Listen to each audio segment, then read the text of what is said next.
सच्चिदानंद सदगुरु साईनाथ महाराज की जय। ओम साई राम। मित्रों, आज का ब्लॉग आप सभी हमारे साईं परिवार के लिए विशेष लाभकारी और कल्याणकारी है, क्योंकि आज के ब्लॉग में हम अपने साईं परिवार के लिए एक बहुत ही विशेष उपाय लेकर के आए हैं, जिसके माध्यम से आपके घर परिवार में जो इस कलयुग में भीषण बाधाएं चल रही हैं वह सभी समाप्त होंगी। और आप सभी लोगों को आज मैं बताना चाहूँगा, इस कलयुग में 4-5 समस्याएं ऐसी हैं जो हर परिवार में हैं। कौन कौन सी हैं? पहला, आपके घर में आर्थिक स्थितियों में या तो दिक्कत चल रही है। दूसरा, या तो आपके घर में युवा बच्चे बच्चियां हैं जिनकी शादियां समय पे नहीं हो पा रही हैं। युवा बच्चे बच्चियां हैं, बहू हैं, बेटे, उनको संतान समय पर नहीं प्राप्त हो रही है। युवा बच्चे बच्चियां हैं जिनको रोजगार समय पे नहीं मिल पा रहा है, उनको उपलब्धि नहीं मिल पा रही है कि वह भी अपने पैर पर खड़े हो पाएँ। उनका बिजनेस में या तो घाटा लग रहा है, या तो परिवार में दाम्पत्य जीवन में भीषण बाधा, लड़ाई झगड़ा चल रहा है। और लगभग सभी परिवारों में इनमें से कोई ना कोई एक बाधा चल रही है, रोग दोष चल रहा है। इन सभी के लिए, परिवार की तरक्की के लिए आज जो उपाय हम लाए हैं, संतान प्राप्ति, घर में दाम्पत्य जीवन की बाधा, या बच्चे बच्चियों की शादियां ना हो पाना, रोजगार ना मिल पाना, इन सभी का बहुत ही इजी उपाय है। साईं बाबा के सम्मुख आपको करना है, केवल 7 बृहस्पतिवार इस उपाय को करना है। और क्या क्या लेना है, कैसे लेना है, वह सब हम आपको बता रहे हैं। आप ध्यान से सुने। लेकिन यहाँ पर इस उपाय को बताने से पहले एक चीज़ हम बता दें। देखिए, श्रद्धा और सबरी बहुत ज़रूरी है। मैं बार बार कहता हूँ, सच्चे हृदय से, सच्चे मन से, आस्था के साथ जब आप पूजा करते हैं तो निश्चित आपकी पूजा कबूल होती है, आपकी मनोकामनाएं पूरी होती हैं। यहाँ पर एक चीज़ और बताएं, बृहस्पतिवार को जो यह उपाय बता रहे हैं, चूँकि साईं बाबा गुरु भी हैं और भगवान भी हैं, दोनों जैसा भी माने। और गुरुवार मान्यता है कि गुरु की पूजा है, इसीलिए कहावत है कि हरि रूठे गुरु ठौर है और गुरु रूठे नहीं ठौर। मतलब ईश्वर अगर रूठ गया तो गुरु का शरण है, और अगर गुरु रूठ गया तो किसी का शरण आपको नहीं मिलेगा। इसलिए गुरुवार की पूजा, और गुरुवार की पूजा हम क्यों बता रहे हैं? संतान के लिए, रोजगार के लिए, शादी के लिए। क्योंकि कुंडली में अगर आप विश्वास करते हैं तो बृहस्पति देवता संतान के भी कारक माने जाते हैं, और उसके बाद विवाह के भी कारक माने जाते हैं। और ऐसी मान्यता है कि गुरु जो होते हैं तो वह आपके रोजगार के भी कारक, आपके सुख प्राप्ति, दाम्पत्य जीवन के भी कारक माने जाते हैं। इसलिए एक ही उपाय से आपकी सभी मनोकामनाएं पूरी होंगी। अब यहाँ पर एक चीज़ और बताएंगे, अगर जीवन में भीषण बाधा हो, छोटे उपाय जो हम आपको बता रहे हैं ये तो करते ही रहना है, क्योंकि छोटे छोटे उपाय आपको करने से सकारात्मक ऊर्जा मिलती है।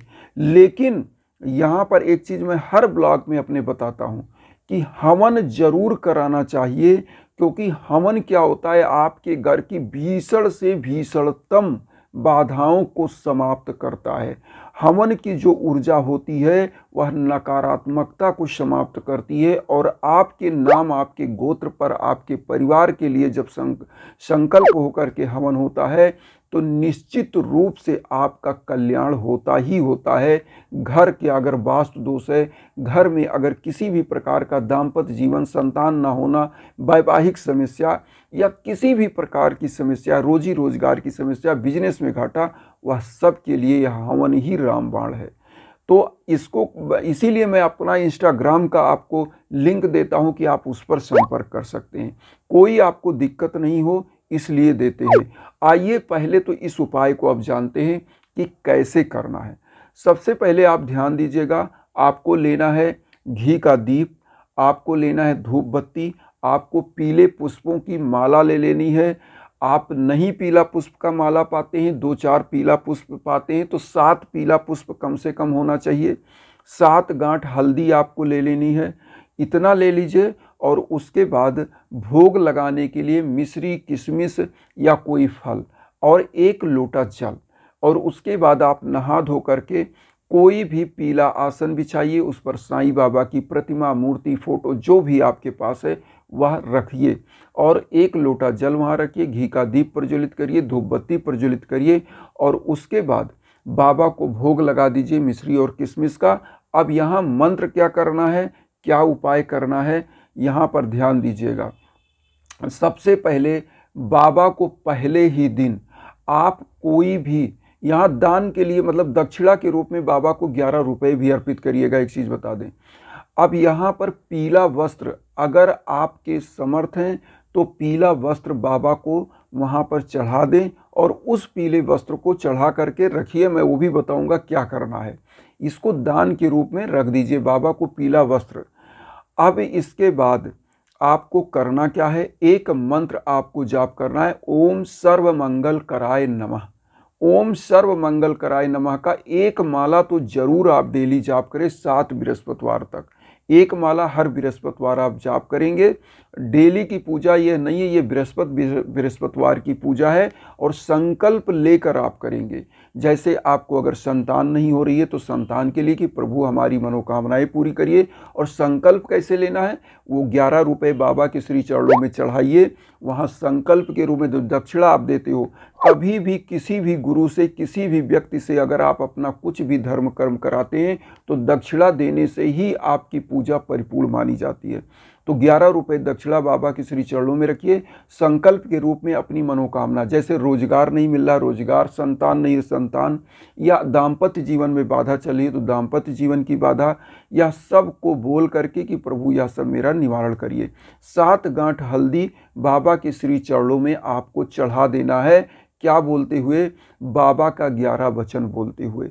बाबा का 11 वचन आप सभी को पता होगा, जो शिरडी में आएगा आपद दूर भगाएगा, चढ़े समाधि की सीढ़ी पर, पैर तले दुख की पीढ़ी पर, त्याग शरीर चला जाऊंगा, भक्त हेतु दौड़ा आऊँगा, मन में रखना दृढ़ विश्वास, करे समाधि पूरी आस, मुझे सदा जीवित ही जानो, अनुभव करो सत्य पहचानो, मेरी सरल आखाली जाए हो तो कोई मुझे बताए, जैसा भाव रहा जिस जन का वैसा रूप हुआ मेरे मन का, भार तुम्हारा मुझ पर होगा, वचन न मेरा झूठा होगा, असहायता लो भरपूर, जो मांगा हुआ नहीं है दूर, मुझ में लीन वचन मन काया, उसका ऋण न कभी चुकाया, धन्य धन्य वा भक्त अनन, मेरी शर्त लेनानन।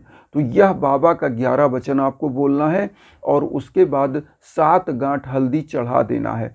हल्दी क्यों चढ़ाया जा रहा है ये भी हम आपको बताएंगे।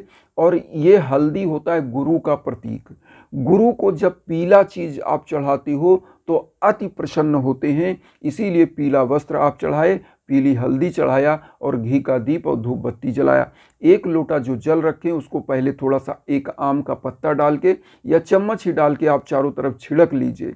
छिड़कते हैं तो उससे वातावरण पवित्र होता है। जो मंत्र बताया, ओम सर्व मंगल कराय नमः, जो हम आपकी स्क्रीन पर भी दे दे रहे हैं, इस मंत्र का एक माला कम से कम या 108 बार गिन करके आप जाप कर लें। और उसके बाद करना क्या है, जो भोग लगाया आपने पूरे परिवार में बांटिए, लोटे का जल पूरे घर में छिड़किए और देखिएगा आपके घर में सब मंगल कार्य शुरू हो जाएंगे, समस्त प्रकार के मंगल कार्य। दाम्पत्य जीवन की बाधा समाप्त होती है हल्दी चढ़ाने से। और इस हल्दी का क्या करना, 7वें बृहस्पतिवार, और जो 11 रुपये आपने चढ़ाया वो क्या करना है, वस्त्र चढ़ाया वो क्या करना है, ध्यान दीजिएगा। 7वें बृहस्पतिवार देखिए, दक्षिणा केवल पहली बार आपको चढ़ाना है। 7 गांठ हल्दी केवल एक बृहस्पतिवार आपको चढ़ाना है। पहले ही बृहस्पतिवार आपको पीला वस्त्र दान करना है, बस पहले ही, बार बार नहीं कि 7 बृहस्पतिवार तो 7 बृहस्पतिवार आप कुछ वो करना, कोई दिक्कत नहीं। लेकिन भोग हर बृहस्पतिवार लगाना है, मंत्र हर बृहस्पतिवार जाप करना है, मतलब 7 बृहस्पतिवार आपको मंत्र जाप करना है। लोटे का जल रखना है, घी का दीप प्रज्वलित करना है, ये सब 7 बृहस्पतिवार। लेकिन वस्त्र पहले बृहस्पतिवार आपको बाबा को दान करना है। 11 रुपये या दक्षिणा में जो भी आप 11, 21, 51, 101 जितना आपका समर्थ हो उतना आप दक्षिणा देंगे, अपना संकल्प बोल लेंगे। और संकल्प हर बृहस्पतिवार आपको बोल देना है मंत्र जाप करने से पहले। अब इसके बाद क्या करना है, वस्त्र को किसी मंदिर में दान कर दीजिए और जो दक्षिणा आपने रखा है किसी मंदिर की दान पेटी में डाल दीजिए।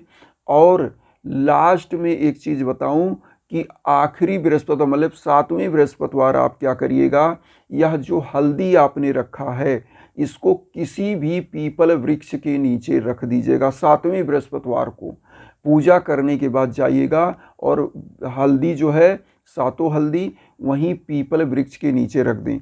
जिनके संतान नहीं हो रही वह वहाँ पर बोलें कि प्रभु हमको संतान की प्राप्ति हो। जिनकी विवाह नहीं हो रही वो बोले हमारी विवाह अच्छे घर अच्छे परिवार में हो, अच्छी वधू से हो, अच्छे लड़के से हो, जो बोल पाएँ।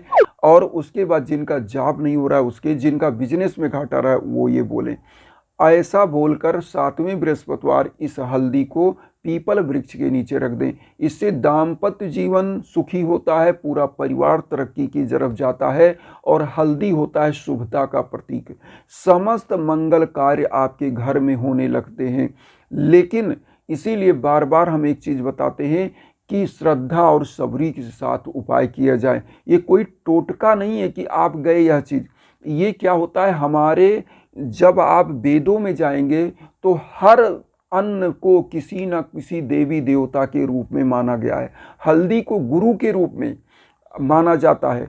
इसीलिए आपके हर पूजा कार्य में हल्दी का जरूर उपयोग होता है। तो हल्दी इसीलिए शुभता का प्रतीक जो सब मंगल कार्य को कराता है, इसीलिए हल्दी चढ़ाया जाता है। और रहा सवाल कि यहाँ पर पीले वस्त्र, जब आप पीले वस्त्र दान करते हैं तो जिनकी शादियां नहीं हो रही हैं, जिनके दाम्पत्य जीवन में कुछ दिक्कत चल रही है तो दाम्पत्य जीवन सुखी होता है। शादियां भी जिनकी नहीं हो रही हैं वो शादी भी फिक्स होती है, क्योंकि पीला वस्त्र शुभता का प्रतीक होता है। पीले वस्त्र का दान करने से आपके रोजी रोजगार में भी वृद्धि होती है। और लेकिन गुरुवार को तो यह सब चीज़ें ध्यान से और एकदम से जो हम उपाय लेकर आते हैं उसको तन्मयता से करिए और श्रद्धा सबरी के साथ करिए।